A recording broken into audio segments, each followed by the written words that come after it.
Hai, balik lagi di Cerita Dini. Kali ini aku akan membawakan cerita horor tahun 70-an, Rumah Saudagar Kaya yang Hilang. Oke, dengerin ceritanya sampai habis ya. Di sebuah kota kecil yang kini hampir terlupakan, berdiri sebuah rumah besar di ujung jalan. Dulu, di rumah itu menjadi simbol kemakmuran dan kemewahan, tapi sekarang yang tersisa hanyalah reruntuhan, dinding yang dipenuhi lumut, dan suara angin yang berdesir lembut melewati jendela-jendela pecah. Orang-orang menyebutnya rumah saudagar kaya. Tidak ada yang tahu pasti sejak kapan rumah itu mulai ditinggalkan. Tapi semua warga sepakat sejak keluarga Rahman menghilang, tempat itu tidak pernah lagi sama. Tahun 1975, kota kecil itu masih sederhana. Rumah-rumah berdinding kayu, jalan tanah merah, dan aroma laut di setiap hembusan angin. Di antara rumah-rumah sederhana itu, berdiri rumah 2 lantai milik Tuan Rahman, seorang saudagar kaya. Ia berdagang emas, rempah, dan kayu dari pelabuhan timur. Setiap kali kapal datang, warga berdesakan menunggu karena tahu Pak Rahman akan membagikan uang receh kepada anak-anak kecil yang berkumpul di depan gerbangnya. Bersama istrinya, Nyonya Sari, dan anak mereka Lina, keluarga ini terlihat sempurna. Di setiap malam minggu, rumah itu hidup. Musik dari gramofon mengalun, tamu-tamu berdansa, aroma masakan dan lilin mahal menyebar ke udara. Dari luar, semua tampak bahagia. Tapi seperti yang sering terjadi, kebahagiaan yang tampak dari luar tak selalu nyata.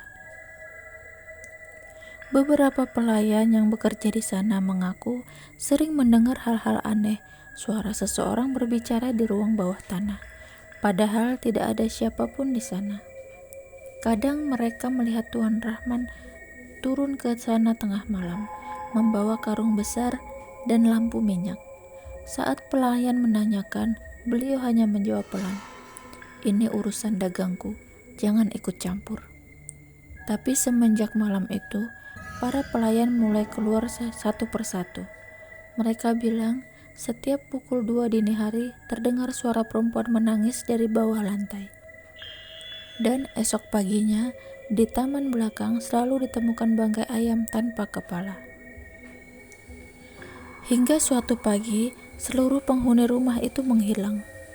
Pelayan yang datang membawa susu menemukan pintu depan terbuka. Lilin di ruang tamu masih menyala, dan meja makan terhidang lengkap nasi, daging, dan segelas teh yang masih hangat. Tapi tidak ada siapapun di dalam rumah. Tak ada Tuan Rahman, tak ada Nyonya Sari, dan begitupun dengan anaknya Lina. Polisi datang, wartawan berdatangan, tapi tak ada tanda-tanda kekerasan, tidak ada jejak perampokan. Semua barang berharga masih di tempatnya. Hanya satu hal yang membuat bulu kuduk siapapun berdiri. Di cermin ruang tamu terdapat bekas tangan berlumuran darah 5 jari, seolah seseorang menempelkan tangannya dari dalam cermin. Tahun demi tahun berlalu, rumah itu menjadi kosong dan menakutkan. Rumput liar tumbuh tinggi dan dindingnya mulai ditumbuhi jamur. Tapi setiap malam Jumat, warga mendengar musik dari dalam rumah. Lagu lama yang sama, lagu yang dulu sering diputar Tuan Rahman saat berpesta.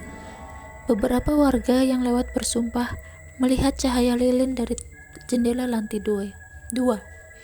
Kadang terlihat sosok perempuan bergaun putih menatap keluar jendela. Rambutnya panjang terurai dan wajahnya tidak terlihat jelas. Lalu datanglah sekelompok pemuda dari luar kota. Mereka mendengar cerita itu dari media sosial dan dari koran. Mereka ingin membuktikan kebenarannya. Malam itu, sekitar pukul 11 malam, mereka tiba di depan rumah saudagar itu dengan kamera dan senter. Mereka membuka pagar berkarat yang berderit pelan dan melangkah ke halaman penuh daun kering. Suasana hening, angin berhembus membawa aroma melati. Mereka masuk. Langkah pertama langsung membuat lantai kayu berderak. Salah satu dari mereka, namanya Dimas, mengarahkan kamera ke dinding dan menemukan goresan tulisan. "Kami masih di sini." Tulisan itu seolah baru dibuat. Mereka tertawa gugup, mengira itu ulah orang iseng. Tapi tiba-tiba salah satu kamera mati. Lalu terdengar langkah pelan dari lantai atas. Tak, tak, tak. Semakin lama semakin dekat. Mereka memanggil tapi tak ada jawaban. Hanya suara napas pelan dari ujung tangga. Di sana berdiri sosok perempuan bergaun putih. Wajahnya pucat, matanya hitam penuh air. Dimas menjerit dan semua lari keluar. Saat mereka menoleh ke belakang, sosok itu masih berdiri, menatap mereka dari jendela sambil tersenyum. Keesokan harinya, polisi menemukan barang-barang mereka berserakan di depan rumah, tapi tidak ada satupun rekaman yang bisa dibuka. Semuanya rusak. Hanya terdengar satu suara dari rekaman terakhir. Suara perempuan berbisik, "Aku tidak mati sendirian." Setelah kejadian itu, muncul seorang pria tua bernama Pak Harun, bekas mandor bangunan yang dulu ikut membangun rumah Pak Rahman.